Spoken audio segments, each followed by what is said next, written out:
ازيكم يا جماعه، معاكم احمد طارق. النهارده هنعمل انبوكسنج للهيون كانفاس برو.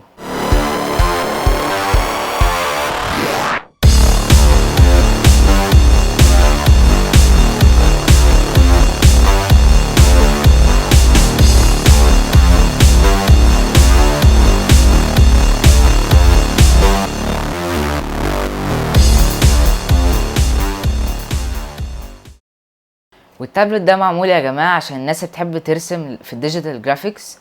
ويلا نشوف.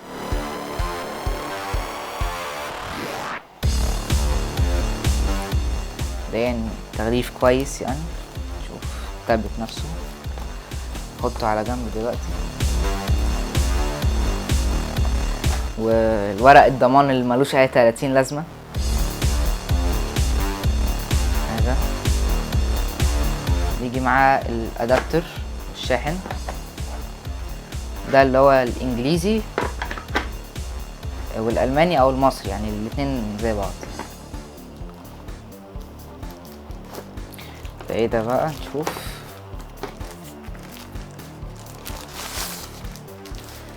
ده المفروض الستاند بتاعه عشان لو حد بيرسم مثلا مش لازم على ترابيزه، يسنده كده يعني.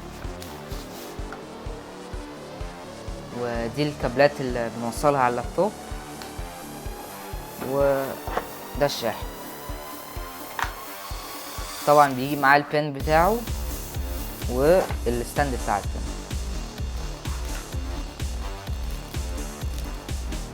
ايه ده؟ وده المنديل اللي بينضفوا بيه الشاشه.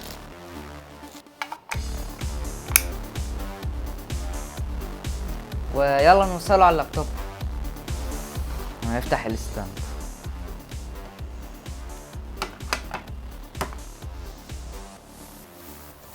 نفتح التابلت دلوقتي نشوف شكله اصلا. اوبا، محطوطه باهمال من الشركه.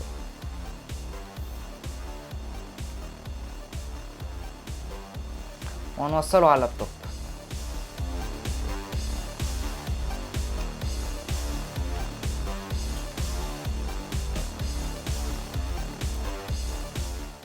واهم ميزه في التابلت ده ان هو بيشغل برامج الكمبيوتر زي الادوبي كريتيف كلاود، زي الفوتوشوب والستريتور وكمان البينتور. غير الايباد برو اللي هو لازم تشتري حاجات برامج لايت عشان تعرف تشتغل عليه. اما الجرافيك تابلت ده لازم توصله باللابتوب وكمان توصله بالكهرباء. والشاشه بتاعت التابلت ده شاشه اي بي اس، والالوان فيها حلوه جدا. وكمان القلم ده بريشر سنسيتيف، يعني بيحس قوه الضغطه. والقلم ده سموث جدا مع الشاشه. اما ان انت ترسم بقلم ده افضل بكتير من انك ترسم بماوس. الماوس بيديك يعني دقه مش كويسه قوي، وكمان صعوبه في المسك. اما القلم بيديك احساس طبيعي اكتر وانت بترسم، وكمان اريح بكتير. واهم ميزه في القلم ان هو سهل جدا وسموث جدا، بيطلع الابداع اللي جواك. واي حد بيشتغل بالجرافيكس هيقدر قيمه القلم ده، سواء للهواة او المحترفين.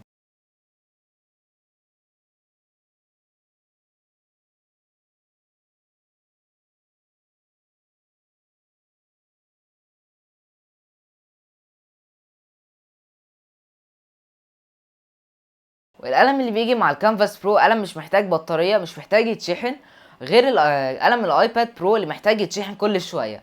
وكمان في بريشر سنسيتيف عالي جدا، وده بيفرق لك الضغطة القوية عن الضغطة الخفيفة. وكمان يعني الشاشة بتاعت الكانفاس برو شاشة 13 انش، شاشة كبيرة قوي وتريحك في الاستخدام.